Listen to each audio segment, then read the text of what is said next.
अस्सलाम वालेकुम जी। तो आज हम बात करेंगे कि as a practitioner as an student most of the time हम एक बहुत ही इंपॉर्टेंट कॉन्सेप्ट भूल जाते हैं, स्मॉल एंड मीडियम इंटरप्राइजेस।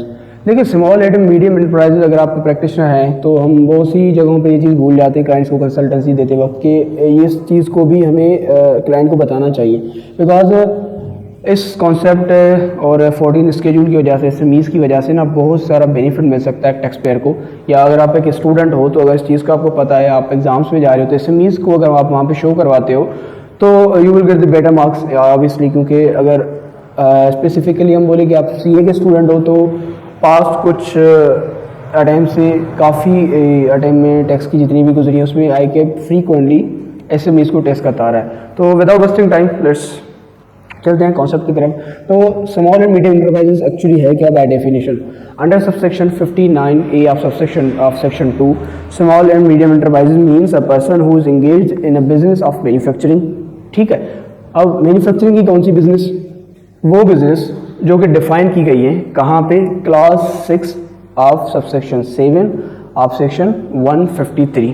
ठीक है, वो मैन्युफैक्चरिंग बिजनेस उसी में आप एंगेज हो। कौन सी वाली? जो कि डिफाइन की गई है। कहाँ पे डिफाइन की गई है?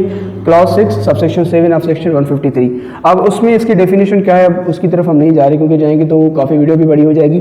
और अगर आप लोगों को उसकी डेफिनेशन समझ नहीं आ रही तो आप हमें बता दीजिएगा, हम उस पर एक और वीडियो आपको बना के दे देंगे। ठीक है, एक तो क्या होना चाहिए? मैन्युफैक्चर होना चाहिए जो कि मैन्युफैक्चरिंग बिजनेस में एंगेज हो, और एक टैक्स ईयर के अंदर जिसमें आप एसएमई क्लासीफाई होना चाह रहे हैं, आपको 250 मिलियन से ज़्यादा आपका रेवेन्यू ना हो। ठीक है, 250 मिलियन की जो रिक्वायरमेंट थी ये थी 2023 तक।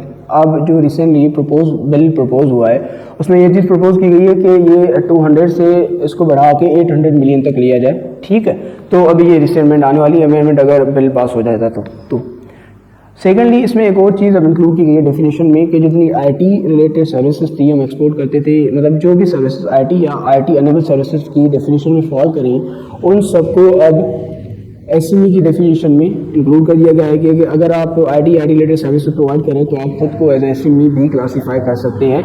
ये अभी चेंज आई नहीं है, इट्स प्रपोज चेंज, और अगर अमेंडमेंट हो जाती है तो ये भी डेफिनेशन में इंक्लूड की जाएगी। ठीक हो गया। तो अब हम बात करते हैं कि हमने पढ़ तो लिया एसएमई होती क्या है, एसएमई की रजिस्ट्रेशन कैसे होती है और प्रोसेस क्या है। तो रजिस्ट्रेशन का प्रोसेस बिल्कुल ही सिंपल है। सिंपल तरीके से जैसे आप एफबीआर के आईआरएस वेब पोर्टल पे जाते हैं और रजिस्टर करते हैं, से ही एसएमई रजिस्टर होगी। और अगर वहाँ पे आपने नहीं करनी तो एसएमई का एक अपना वेब पोर्टल है जिसको कहा जाता है small and medium enterprise development authority, SME registration portal, SMERP। ठीक है, आप वहीं पर भी इसको रजिस्टर कर सकते हैं। आफ्टर दैट देखते हैं कि चलो हमने डेफिनेशन में भी हमें पता चल गया, रजिस्ट्रेशन का भी पता चल गया, और हमने सारी जितनी भी रिक्वायरमेंट्स थी वो हमने मीट कर ली। अब हम एसएमई की कैटेगरी में तो आ गए। बेनिफिट्स क्या हैं आने के, क्या फ़ायदा हुआ एसएमई में जो आ गए? तो इसके टैक्सेशन के बेनिफिट्स ये हैं कि आप दो कैटेगरीज में अपने आप को आप टैक्स पे कर सकते हैं।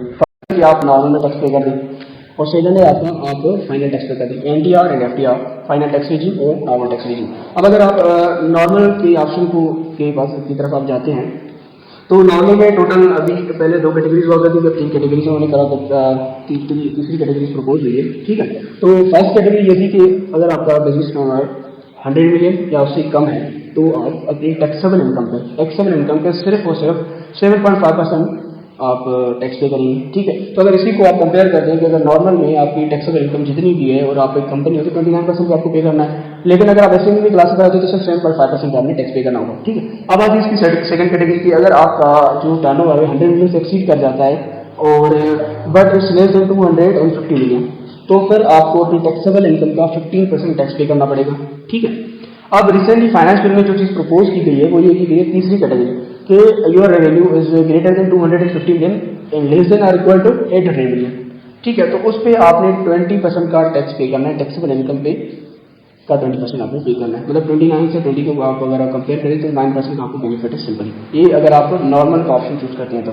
सेकंड कैटेगरी आती है इसकी कि अगर आप एफटीआर का ऑप्शन चूज करना चाह रहे हैं तो उस पर आपकी टैक्सेशन क्या होती है। ठीक है, अब आते हैं कि हमने एफटीआर के लिए ऑप्शन के लिए अप्लाई कर दिया कि हम अपनी जो भी इनकम है उसको एफटीआर में क्लासीफाई करेंगे और एफटीआर में ही टैक्स पे करेंगे, एफटीआर रिजीम के अंडर। इसमें भी टोटल 3 कैटेगरीज हैं एनटीआर की तरह कि अगर 100 मिलियन या उससे कम का आपका रेवेन्यू है तो आपने 0.25% टैक्स पे करना है। रेवेन्यू को आप मल्टीप्लाई करेंगे 0.25% से और जो भी बनेगा उसका आप टैक्स पे कर देंगे।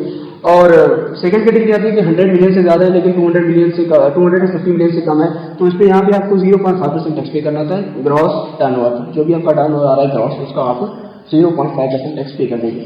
अब बात करते हैं कि थर्ड कैटेगरी जो अभी रिसेंटली एक प्रपोज की गई है इस चीज़ में, वो है कि 250 मिलियन से ज़्यादा और 800 मिलियन से कम के बीच में अगर आपका रेवेन्यू है या 800 मिलियन तक है तो आपको ने 0.75% टैक्स पे करना है ग्रॉस टर्नओवर।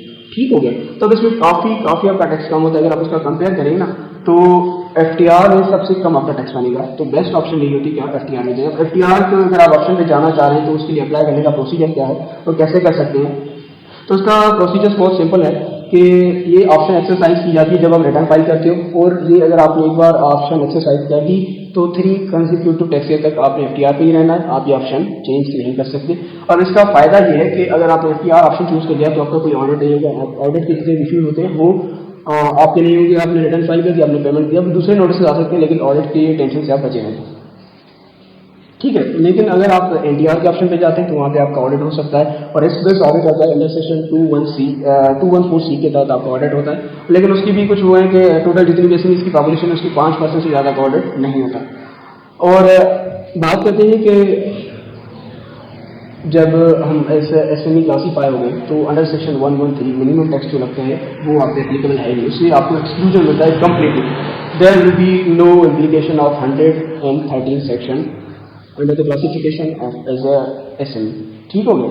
एंड इसके अलावा आपको एक और मिल जाती है लीनियंसी की अंडर सेक्शन 153 के अंदर जो आपकी विथहोल्डिंग होती है ना वो आपकी मिनिमम टैक्स नहीं बनती, क्योंकि अगर वो ज़्यादा हो गई है और आपने नॉर्मल में ऑप्ट किया है या आपने एफटीआर में ऑप्ट किया है, अगर नॉर्मल में ही होता है मोस्टली और आप उन्हें एडजस्ट कर दिया और कुछ बचता है अपना टैक्स रिफंडेबल है तो आप वो कैरी फॉरवर्ड कर सकते हैं, वहाँ पे ख़त्म नहीं होगा, वो कैरी फॉरवर्ड हो सकता है। ठीक है। तो ये जितनी भी हमने अभी तक डिस्कशन की इसमें कोई बात समझ आप हमसे पूछ सकते हैं। और इससे रिलेटेड जो सेक्शन है वो भी मैं आपको बता दूँ कि डेफिनेशन से रिलेटेड हमारा सब सेक्शन 59 है, सब सेक्शन 2 है। ठीक है। और जो एग्जेप्शन है और जो टैक्स आप उनकी बात करें तो सेक्शन 100 है लिखी है। और ओवरऑल जो कंप्यूटेशन है टैक्सेबिलिटी है इसके लिए आपका स्केड्यूल 14 है, आप उसको रेफर कर सकते हैं। और इससे रिलेटेड वो भी आपको चीज़ पूछनी हो तो आप कमेंट करिए, हम आपको कोशिश करेंगे उस पर डिटेल वीडियो बना देंगे। Thank you so much.